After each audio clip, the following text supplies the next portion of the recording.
Hello, excuse me. Hello YouTube people. Just been working on this little Vee block using the homemade Dremel polishing wheel. Now, as you can see, it's quite a curvature to this wheel. There may be a way to alleviate that, but I'm not wasting any time on it. Now, when this wheel was first made, the abrasive Scotch-Brite pads extended a significant distance out from these reinforcing plastic sides. Don't know if you can see that there, but it's worn down to the edge of these plastic discs, and that, these discs were just cut from a Coke bottle. Okay. Now, the video that I watched, about how to make these, the chap suggested that when it gets to this stage, you simply throw it away and make a new one, because you're no longer using the Scotch-Brite pad. But what I'm finding is that the plastic has a abrasive quality to it. I'm rotating at somewhere between 10 and 15,000 RPM, and it's making quite a good job. Right now, this is the side that I haven't worked on yet. Now, let's see if I can get a good focus on this for you. But you can see quite a lot of discoloration and staining there. Yeah. Now,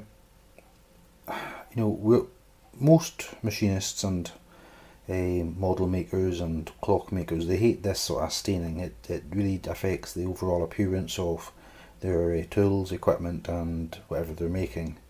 And it's quite difficult to get rid of, or it can be, or time consuming.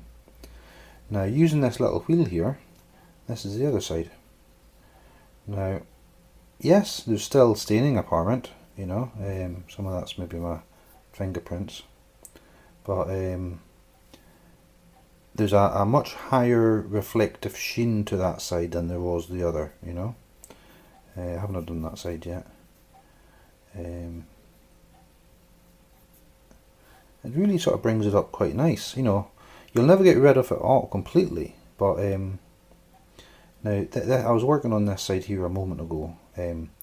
Now you'll see here maybe that this outer side, this upper portion of that surface is a bit more reflective than the bottom part, and that's basically down to that wheel, because I've not done down here yet and I've done up here. And that was just a matter of seconds. I never took any time to focus on little patches of stain. So I'll try and do a little video of some of the don't know how to set the camera up to do this though. Give me a second here. As usual, I'm working on top of everything, so I get a shot there of that. Right, okay. Now, this is noisy, so I'll not be able to speak, but I'll maybe be able to demonstrate. Right, that's quite a rusted area in here. It's rusty and quite heavily stained on this bit here, so let's just try that.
Okay, so not perfect, but a lot better than it was. I think that maybe the plastic itself is being left on the metal a little bit there. You know, this greyness in there, that's not dirt, I think that's plastic. But that's cleaned off a lot of the rust. There's still evidence of some staining, but it's, I don't know if the camera's actually picking it up, but my eyes can see a significant difference between the right hand side and the left hand side. And I think it's apparent there if I hold it just there, right? There's a bit of reflection going on, but you can see how it's generally a bit duller here than it is over here. Depends on the light, you know, but yeah, that's nicer. So I'm going to carry on cleaning these up. The other one's done, I did the other one last night, but I'll get these nice and clean. And the good thing about this is I don't think I'm actually affecting the grind surface, or the ground surface rather. You can still see the grind marks there, yeah, from when this was manufactured, which I'm actually surprised at. I would have thought Moore Wright would have made these so you couldn't see any ground surfaces. It would have been a polish finish. But you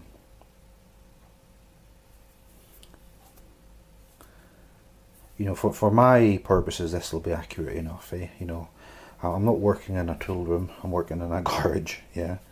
You know, usually 1/2 mil is probably close enough. I'm not working to tolerances of like a 100th of a millimeter or anything like that usually. Although I'm quite capable of doing so when the need arises. I just don't have all the equipment necessary for that sort of level of precision. Although I'm working on that.